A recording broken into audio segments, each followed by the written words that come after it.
Hi everybody, my name is Jennifer Rowley, and this is the fabulous Loren Meeker. Nice to see you all. Hi everybody on Opera San Antonio. Hello 360 of Opera. Hello Loren's fans. Hello Jen's fans. We are so excited to be here. We're at the Tobin Center in San Antonio, and we thought we would do a little live for you guys centering around women in opera. Woohoo! So, yes. So if you have questions as we're going through, please keep them coming. We will answer them as we're going. And whatever you want to know is fair game, yeah? So I just wanted to start because I was doing a little stalking of Loren earlier today. I wanted to start with our backgrounds because both Loren and I come from a dance background, which I thought was know that about you. So awesome. I didn't know that about you either. Okay. So I was reading that you do a lot of choreography, which I think is amazing. And I was actually thinking that we were talking in rehearsal the other day about how Loren loves that I write down all my blocking all of the time. Thank God. Yeah. So that I remember it, and that's from my dance background. Yeah. And it's really strange because I remember blocking as a dancer, like I remember it like choreography. In your body. Yeah, in your body, like choreography. So I wanted to ask you, how did you go from dance theater to the wonderful world of opera? Yeah. So dance was my first love, and I think I was your quintessential American girl who grew up with ballet and tap and jazz and modern. Been there. And and I started that really young. I was about 6 when that started, and then that dovetailed into gymnastics when I was in middle school and high school. And that was really my first love and my first way into theater. Okay. Now, I also happen to have a lot of family who's in theater, so those two bugs sort of bit in tandem. Yeah, it felt like I was pursuing things that were super physical because I was very active as a child, and sports were not my thing. You do not want me to play soccer. It didn't work out well. But dance was something I really responded to, and that combined with the strong influence from theater from my family. When I got to high school then, it felt like the right thing to combine those was to go into straight theater. Okay. So I went to Boston University, never attended an opera. You went to Boston for theater? For theater, yeah. So I was in what at the time was called CFA, and I got a degree in choreography and directing, but again, only thinking that that would apply to straight theater or musical theater. And I graduated, I did a straight theater directing internship at the Milwaukee Rep, went home to Boston and had no work, like not a job. And I seriously thought I was gonna have to call on friend and family contacts, that I would have to look at my theater resources and do a big move to New York or Chicago, something very typical for the straight theater world. Yeah. And a college roommate called me, and she was stage managing at both opera companies in Boston at the time, Boston Lyric Opera and what became Opera Boston. Okay. And she said, hey, we have an assistant stage manager position open. It's opera. Would you be interested? And I think my really crass answer was, will you pay me? And she said yes, and I said, okay, I'm in, I'm totally in. Right? As long as you get paid. As long as I get paid, right? Well, it turned out that this was the piece that Opera Boston was working on was called Lady in the Dark, and it's a Kurt Weill piece. Right. So I really feel like I happened into the right environment at the right time. Yeah, of course. So I wasn't struggling with the language yet. You know, I wasn't diving into opera and dealing with anything that was atonal or a language barrier. Right. But what I did dive into was a piece that needed choreography, a piece that needed people who could work dramatic text with actors. Right, and that's a challenge of that's a huge challenge. Now, I also grew up playing the saxophone, so I could already read music. So they hand me a score, and it's not a problem to stay with what's going on in the room. I was also fight certified at the time. I just felt like I was this jack of all of these different kinds of trades, but really a master of none. And then here was this art form where I could use them all. And so I jumped in, and I was choreographing, I was directing, I was fight directing. All of that background for me really sort of applied quickly and directly into opera. That's awesome. Yeah. So when did you start getting into like the directing side? So once I dove in as a stage manager, for me that was a real aha moment, and it quickly went from working at one company in Boston to the next. And then it also happened that John Moriarty, who was the artistic director of Central City Opera, was still running the New England Conservatory program. Okay. Mm-hmm. And so on a whim, I emailed him, and he sat down graciously and had coffee with me, and I said, I'm really new at this. I feel like I need an education, like a graduate degree in opera. There are things I don't know about it. Right. You know, I was very green. It was very much my first interview, and he was very kind, and he said, I think all of the assistant directors are coming back for next year, but if you don't hear from me by the final day of January this year, all the jobs will be filled. Okay. And so I'm literally watching my phone that year at the end of January, and honest to goodness, on the final day, Karen Fettering then wrote me and said, John Moriarty sent me your information. An assistant has withdrawn from the summer, and we'd like to engage you. That's awesome. And I swear to God, Jen, it was like never looking back. That's awesome. And it became, then I got the education that I had missed at the operatic curve. Yeah. So that was about learning the rep. That was about learning how to deal with languages. That was about learning what you go through as an opera singer, and how to be able to work with that style of actor and musician on stage. Because they didn't have directors in the young artist programs at that time. I mean, that's really kind of a new thing. It's a newer thing, and there are some collegiate programs that now do it, and that's becoming a broader area of study, which is phenomenal. But for me, it was really on my feet training that did it. And I was very, very lucky to be embraced by many companies that supported that, and also by the right kind of directors to help develop where my weaknesses were and also play into my strengths. So did you have any mentors along the way that really you felt like shaped where you are today, being the full-blown director of the show? Yeah, absolutely. You know, at Central City Opera, early on the first 3 summers that I was there, I was really close with both Ken Kazan and Paul Curran, who were strong influence there. So they were super strong. And Paul's a former dancer too, right? Yes. So that, you know, that was an aha moment for me. I could look at how he was working and how that vocabulary helped develop his style. And then I was lucky enough as an assistant to shift into houses like San Diego Opera or Lyric Opera of Chicago, when then I was getting a wider, more diverse array of directors to be able to study from who were working internationally. Right, okay. And the final puzzle piece was almost a miss. I had done 4 seasons on staff at the Lyric Opera of Chicago, and I was absolutely ready to walk away. I was getting my own directorial work, and I did some sleuthing around the computer, and I found out that Francesca Zambella was coming in the next year with a production of Showboat.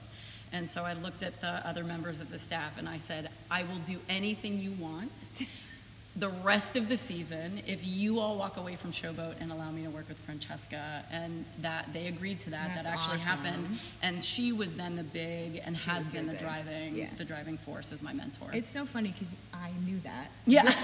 Without actually having known that, I knew that because you're so similar to her. Yeah. And you have that like strength in the room when you come in the room. I mean, I did Cyrano with Francesca and at the Met. And I walked into the room, this terrified girl, because it was Roberto Alagna. Wow. Yeah, right.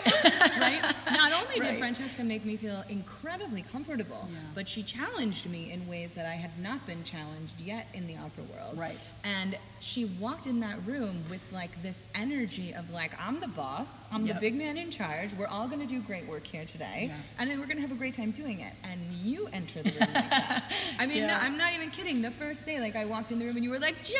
We didn't even know each other, and that was your energy. So I knew that. Like you can see that, and you can see that in the way you work with the actors and with people less experienced and with people more experienced. So I think she has definitely, thank you, Francesca. She has definitely been a strong influence on me. And if you were ever to meet my mother, you would see that strong woman influence coming through my family too. They are both big and bold and no holds barred with their commentary and very direct. And I think it taught me at a really early age how to be independent, how to think for myself, how to be strong, and how to carry myself in a way that felt like I could take on a leadership position and find strength in that. Well, and you have to be that in your position in our business today. I mean, there's so few of you. There's so few women in the directorial position. There's so few women conductors. Right. That when you actually encounter a woman director, it's such a breath of fresh air. I mean, for me, even to get different roles from the viewpoint of a male director and a viewpoint of a woman director is very different. Yep. But you having to come in to the room as a female director, the first time you did that, was that super challenging? You know, what's weird is I almost didn't think about it. And I got lucky in some ways because Boston Academy of Music, which then became Opera Boston, was run by a woman. Okay. Some of the first directors that I worked with were women. And so when I dumped into opera, even though that was sort of a door that opened before me that I hadn't expected, I also hadn't expected that the rest of the world of opera would be anything other than universally embraced by men and women. Love it. And it sort of wasn't until I got outside of my home Boston companies that I had an aha moment, realizing that most companies are run by men, most directors are male. Most of the time in both of those cases, they're European and not American. And I just as I was starting to clock that and figure out how to craft my own career as a female director, then the person who's most influential in my life pops up, and it's Francesca. Right. And by that point, you know, she was already running both Glimmerglass and Washington National Opera. Right. And so my mentor, my driving force, was someone who's doing something that even the men in America aren't doing. Yeah, exactly. And so I just feel like, you know, through the gift of knowing her, I never thought of it as any challenge other than what I was ready to embrace and accept as a human being. Awesome. That being said, it is a truth that there are way too few women running companies, directing companies, conducting by far. Agree. And I'm really glad to see an underswell, a growth of young directors like Ellen Jackson, who's here videoing. Yay, Ellen! We love Ellen. You know, I brought her in here as an assistant director. You know, I'm on the lookout for other directors that are up and coming. That bubble of women who are directing is really starting to take more presence in the industry. Yeah. But, you know, we have a lot of work to do. We have a long way to go. I love that the very first day that we were in the room, we were all introducing ourselves. And I looked around and I was like, oh my gosh, I'm normally the only woman in the room. But Loren has a whole female team. The stage manager is a woman, her assistant is a woman, the other assistants are women, and that's fantastic. The chorus master's a woman. Like, it's fantastic to not be the only girl in the room. It sort of balances things out with perspective, which we need. It is, but I mean, but normally when you're Tosca in a company, you walk in and it's a room full of men, and you have to deal with all the testosterone in the room. But really, it was such a breath of fresh air, and also I think the way that everyone was able to walk into the room with you and the female team changes. The whole dynamic in the room was more easy, more carefree, more we're going to have fun doing this. This is going to, I mean, we're going to love our work, which is also a breath of fresh air. I mean, my theory is, if you're not having fun in the room, why are we in the arts? That's the thing, right? I mean, we get to do something that we love every day, and not everyone gets to have that experience. It's a real gift. Some people don't get to do what they love every single day. And so we're very lucky and very blessed to have that opportunity. So to walk into Loren's team, faces smiling and ready to work, it's, you know, it's a fantastic thing. That's great. I love it. That's great to hear from the outside, too, because it does need to feel like a healthy environment where ideas can brew and be creative and playful.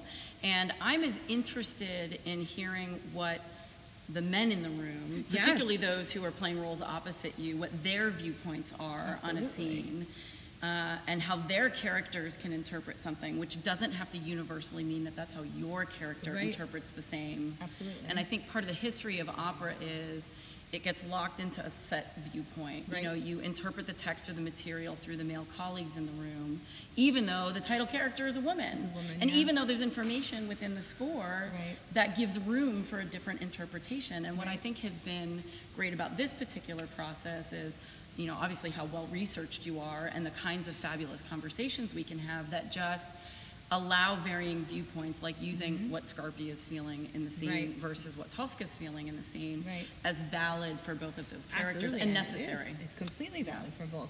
What I also loved about one of our first days on the job was that Loren said to me, I have a safe word. And I have never had someone say to me, if you feel uncomfortable, I have a safe word. Should I give the safe word away? You can totally. It's pretty universally known. It's spider. So if you feel uncomfortable, you yell spider, and we get out of the situation.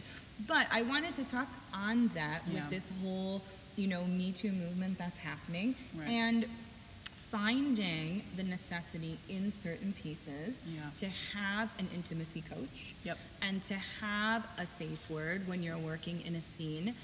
How do you deal with that when Right. you're doing something that's more challenging, shall we say sexually Yeah. on stage, Yeah. that maybe has more of an intimate situation? How do you Yeah. deal with that as a director? It depends on the situation. So I grew up in an era where, safety coaches weren't really a part of the environment yet, Right. which is part of the reason why Spider was something that I developed on my own. Mm-hmm. Because whether that has to do with physical intimacy or mentally getting on the same page, or like, I just knocked over a glass and it broke. Yeah. Spider, I don't want to step on glass, we have to stop the rehearsal. Right. That became a way that I felt like I could empower my actors, who are going to be in a different headspace than I am as a director on the Right, outside. right.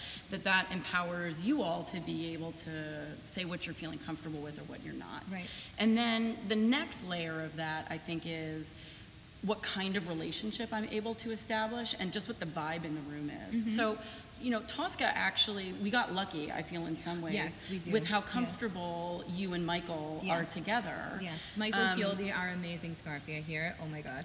He's done many productions, and you all have done productions together. We've not been on stage together yet, Right. but we have the same voice teacher, which we Yep. know each other through Michael Paul, but we also have covered things at the Met, or he's been covering something Yeah. while I've been doing it, or something like that. So we've crossed paths Right. many times, but have never actually been on stage together. But Right. Well, we saw Frozen together, so we're good. Oh, you're good.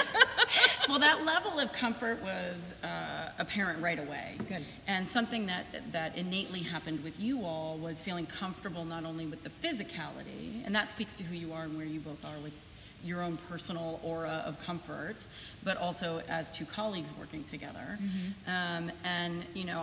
I tried to set the rehearsal to safeguard us no matter what the process would be. Right. So if you had both walked in and said, not comfortable with this, hadn't done it before, or didn't want to be touched in a certain way, Right. there's some of that I think we can tackle as actor-director, and there's some of it we can bring a fight director in for. Right.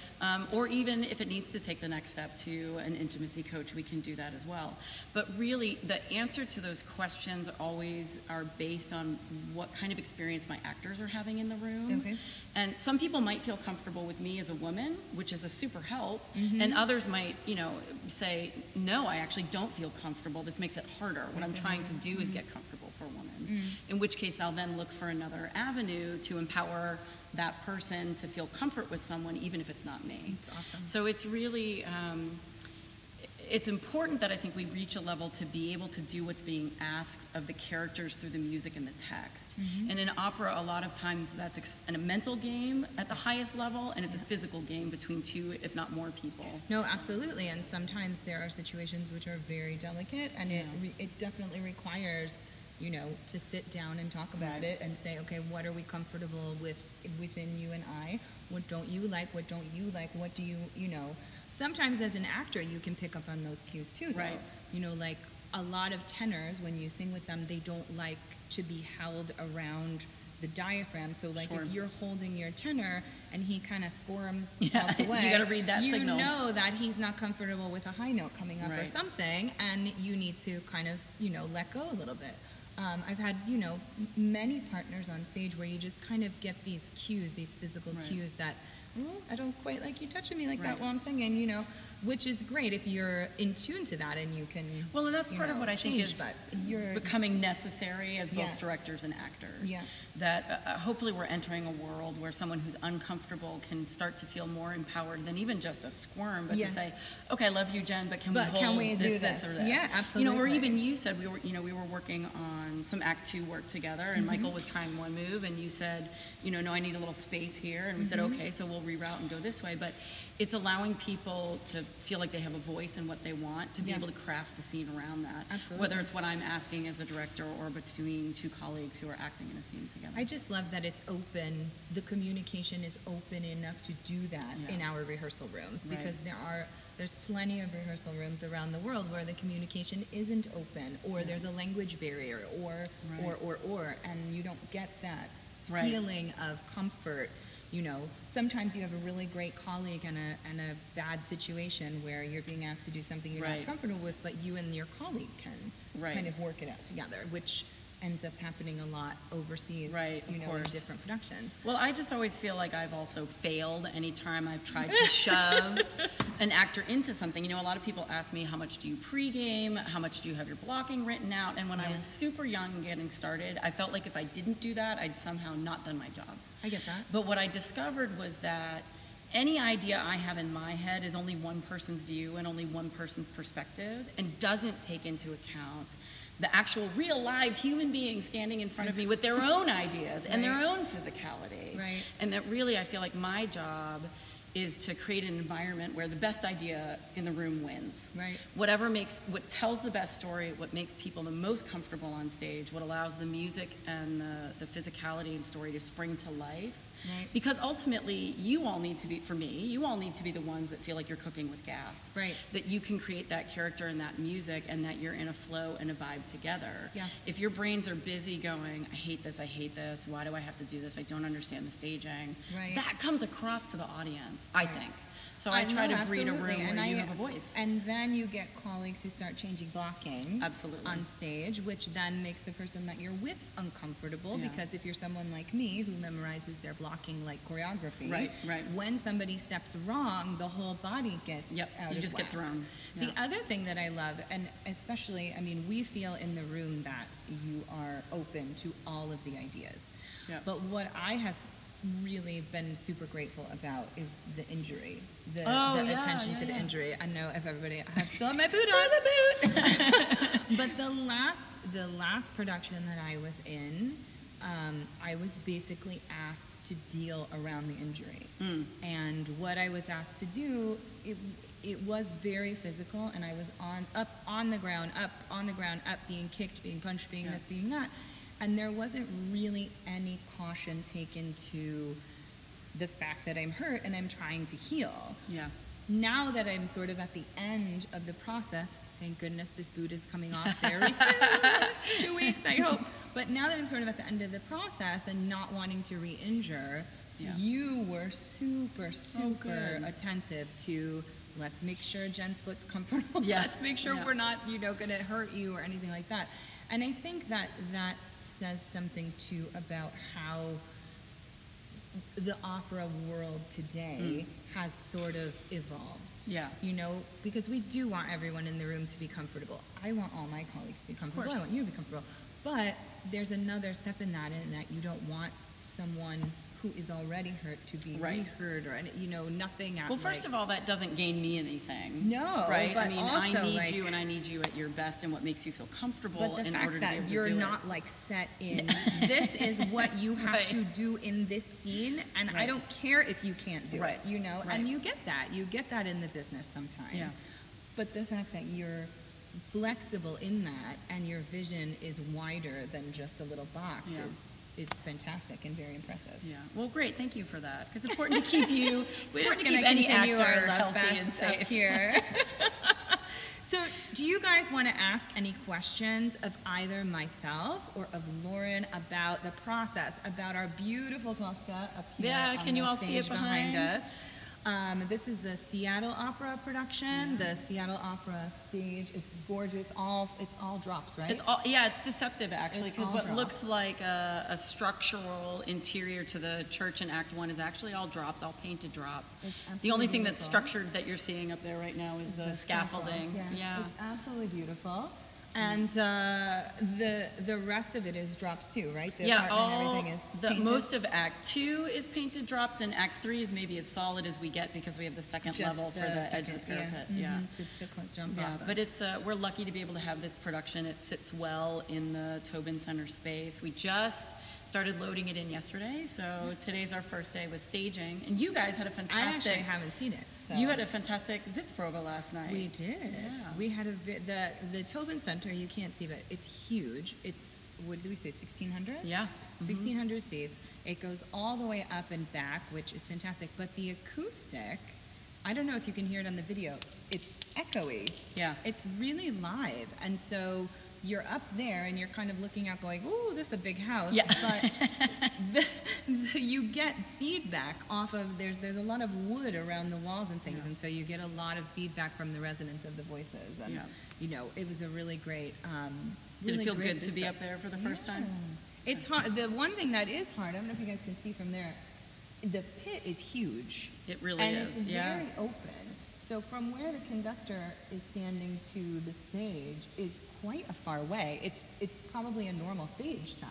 I mean, but it's deceptive because in a house like Lyric Opera of Chicago, say for an example, where you probably have equally as wide a pit, they have it netted and they have scrim over the top, so you don't think about how big that is. I see. But you're right to signal that it's very exposed down there, and we have a lot of wood in the house. So part of the game that we'll play over the course of the week is, you know, where we need to add fabric in order to help dampen sound. And there's actually within the auditorium here fabric panels that can open and close into a variety of positions in order to help that balance if it gets too live or feels too dead with an audience coming in. That's awesome. So it's really sort of phenomenal to be in a state-of-the-art facility here in San Antonio. Fantastic. Yeah, and we're doing a lot of student interaction, which I also think is great. So we have a college night. Yep. $20 tickets, right? Yeah. $20 so if tickets on Thursday, and a high school night on Saturday, right? High school night on Saturday, and there's some engagement pre-show as well, right? So we have a pre-performance lecture going on that starts at 6:30. And that comes complimentary with any ticket that you purchase. So you can have a lecture which will give you a sense of Rome and the surrounding environments that take place within the Opera Tosca, and then come in and enjoy our fabulous show. And we'll have a student invited dress, which is fantastic, and you're actually going to speak with some of the students for a little bit after the dress. We're going to do a little Q&A after the dress. So that opens up. Yeah, so that opens up some opportunity, because I think that's a rare sort of thing to get one-on-one time with an actor who's just poured their hearts and souls out on stage. Well, you know, it's something that I really love to do. I mean, doing classes, doing lectures, doing things like that and passing on to the next generation is something that I absolutely adore in my career. And I think that I took that from my mentor, who was Martina Arroyo. Yes. Who, when I was in graduate school, taught this role preparation class where she came once a month to Indiana University and sat in a chair at the front of the auditorium and just basically was like, I don't believe you. I don't believe you. I don't. It was amazing. She was great. But, you know, her need to connect with and help the next generation of singers is incredible. Yeah, it makes a difference. And what she does with her foundation is unbelievable. And the singers that are coming into the business now, that are coming out of her prelude program and things like that. And so I think I got that bug from her. I think that when I saw, especially when I finished grad school, I followed basically to New York and continued with her 2 days a week. She had a wonderful. She had a role preparation class on Tuesday and Wednesday nights at the Liederkranz, and I continued with that while I was working in an office. That's you great. know, and so even not in an official capacity, like her need to help people was so apparent. So, you know, for me to get to talk to any student, high school, college, who might be interested in opera in any way, regardless if they want to be a singer or if they want to be a musician or if they want to be a technician or if they want to be a director like you know, I want to help them do that. I want to help them find that voice within them so that they can follow a clear path, you know, through college, because it's hard. Often it's hard to figure out what you want to do, where you want to go. But I know I love this thing called opera, you know what I mean? No, I do know what you mean, and I think, you know, the thing that's unfortunate with high school programs or even looking at middle or elementary school programs is just the arts are getting cut left and right. So any opportunity we can take, those of us that are in the business now, to be ambassadors for the arts, to open up opportunities for anybody who's young that is interested on a casual or an extreme level, doesn't matter. No, absolutely. But anything that can help spread the word on what it means to be in the arts and how much of an impact that can have on your life. Absolutely. I think we need to do that. Even just to be an audience member. You know, if you know, maybe you don't feel you're artistic, you don't want to be on the stage, you have stage fright, you don't want to do this, you know that, be an usher. You know, come to the performances, be a donor. Be on the board, you know, maybe you just enjoy it so much Right. that you need to be around it. Being around it is, you know, completely thrilling. Yeah, anyways, yeah, and I have a lot of friends who say they love the arts, but they purposefully didn't go into the arts to keep the arts as their escape and their leisure and their pastime. I get that. And I think that is equally as supportive. We need people, obviously, in the audience to come see it. That is equally as important a perspective as it is to know that you're 100%. longing for some engagement and deeper involvement in choosing to go into the arts for a living. 100%, absolutely. Yeah. Well, I think that is about our time, and I have to go get ready for rehearsal. And I have to go get ready for rehearsal. I have to change my cute pants and put on ugly pants so I can roll around on the floor. But thank you so much for chatting with us. Thank you, Jen. Thank you, 360 of Opera, for having us. Thank you, Opera San Antonio, for having us here. You can catch Tosca if you are in the San Antonio area on the 12th and the 14th at 7? 7:30. At 7:30. I was wishful thinking on the 7. I don't know why. That extra half hour makes my a life. difference, I'm not right? sure why. But anyway, you can see us then if you are a student and you are invited to the dress rehearsal, which is on Tuesday. Correct. Yes. Yep. And that's at 7. At 7. Yep. Stick around after. I will be doing a Q&A and we'll talk and we'll chat. And hopefully we will see you at the performances. Thank you so much. Thank you. And thank all of you. It's been a pleasure. Thank you so much. Bye. Bye.